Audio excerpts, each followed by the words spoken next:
Dr. Sujata is a consultant immunologist and public health specialist.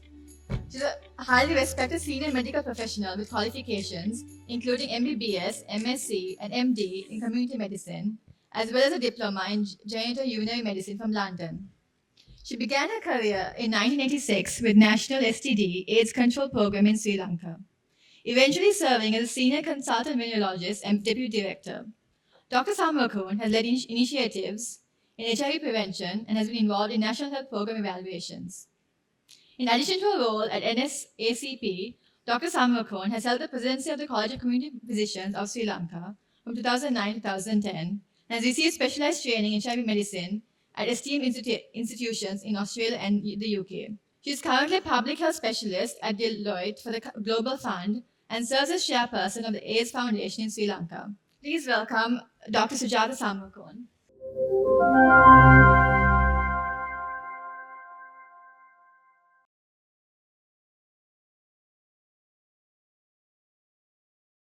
Just to give you a little introduction about the HIV testing, all what we need to do today is to bring more innovations and reach the people who really need this service.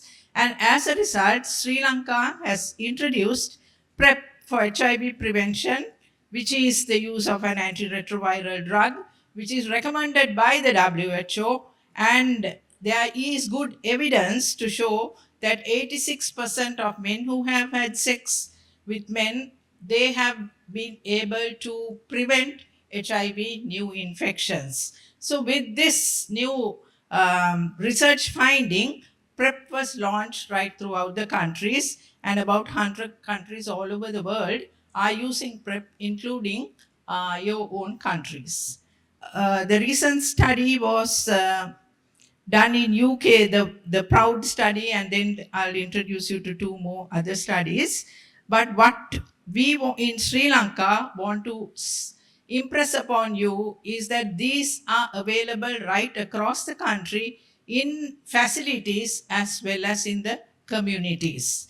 The community-led organizations also have taken the leadership in promoting PrEP and HIV self-testing. HIV self-testing is an important tool which has helped PrEP, as all of you know. But what we generally want to emphasize to all our colleagues is, in whatever area you're working, even in among the key populations or the general population, to generate demand by the communities. And my two speakers and the third speaker will touch upon how they have emphasized right throughout the country to scale this up and benefit the key populations and whoever who need it. We need to also emphasize the fact that the self-testing, which can be oral based or a blood based, but I think all over the world, the oral fluid test is the one that is much in demand and what people really prefer. But maybe we can get your ideas about your personal experiences. So there are different delivery models which Sri Lanka has also embarked on. And as recommended by the WHO, we from the facility and the community, the event-driven and the daily dosing, both schemes are available for people in the facility and the community, both when they are run with the support of the national program. All PrEP and the HIV self-testing is provided free of charge. And also at the moment, the Global Fund is providing a fund to Sri Lanka, and its self-testing PrEP drugs are provided through the Global Fund. So we in Sri Lanka have the advantage of reaching to people and also giving them, and it is the people who have to demand for it. So that is what Sri Lanka needs, to promote a demand by the media, by the word of mouth. And as Professor Indralal said, we need to get the media motivated and to guide them for the benefit of the people, not to harass anybody. So what I feel we all have to concentrate in the Southeast Asia region is the the 4 building blocks that the WHO is now recommending and our policies, which Dr. Vindhya will be talking about, we need to focus mainly on the building blocks to promote PrEP and HIV testing in these 4 directions. Where are we going to provide this service? The service locations. Who is the service provider? Do you need a medical person? Do you need a community person? Do you need an NGO person who can be trained and build their capacities to deliver? The service provider has a big role to play, and we need to appreciate that. Then, when the service frequency, how do we do a kind of a pre assessment? Look at their risks, make sure that they will benefit by PrEP and use the testing in the proper way. And also, what is the service package? Just giving PrEP or the HIV self test is not enough.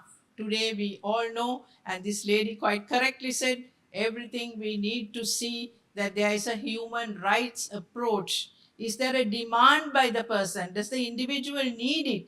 And is the service provider looking into the needs of the people and giving their right to education, the right to health services in Sri Lankan context, I'm saying, the right to education, right to health, the government is providing free of charge, but what has to be delivered is quality care. I just want to focus on you the last, the 4 bullets that I have put here.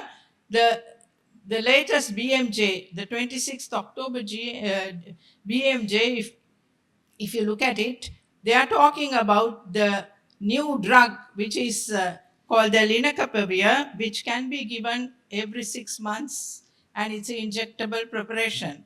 But unfortunately, it is at a very high cost, just like how antiretroviral therapy came in 1996. The AZT itself was exorbitantly costly, and that was called monotherapy. Sri Lanka was not able to give at such a cost, but today you know how it has come down. So similarly, these things will come down. But I just want to mention something very important here. The interim analysis of the purpose to study is being done in Argentina, Brazil, Mexico, and Peru. And look at the HIV incidence. The new incidence rates are so high. And so we need to not get there, like what happened to South Korea, where the population is concerned. But this is just the time for Sri Lanka and our colleagues in the Southeast Asia to work together and share your experiences and move forward. So let me now introduce my 2 speakers to you. So that is Dr. Vindhya Kumarapeli. She is at the moment is the director of the National STD AIDS Control Program, and she is a distinguished specialist in community medicine and a senior medical administrator with over about 20 years of experience in public health. And at the moment, as I told you, she's the director STD and also leads the policy analysis and development at the Ministry of Health. So all the policy decisions, we hope Vindhya will take into her head and move forward. And she was the director of the non-communicable diseases, primary health care and training from 2010 to 2022. She has forgotten to mention that she was in my committee as the a strong committee member of the College of Community Physicians in 2010, I think. Her extensive expertise is complemented by postdoctoral training at the Harvard School of Public Health in the United States, where she deepened her knowledge in public health strategies. Dr. Kumarapeli's dedication to advancing public health in Sri Lanka is evident through her impactful leadership and strategic vision. Her commitment continues to shape the future of health policy and community health initiatives in the country. So, Dr. Vindhya today will talk to you about the epidemiology of HIV in Sri Lanka and give you some current trends and the insights to the current situation. Go on to talk about policy support, and the National Strategic Plan, which Sri Lanka launched, I think, this year in 2022, and it goes up to 2027. And her future directions as the policy director and the director STD together in her dual role, expanding PrEP and HIV self testing in Sri Lanka. So, over to you, Dr. Bindya.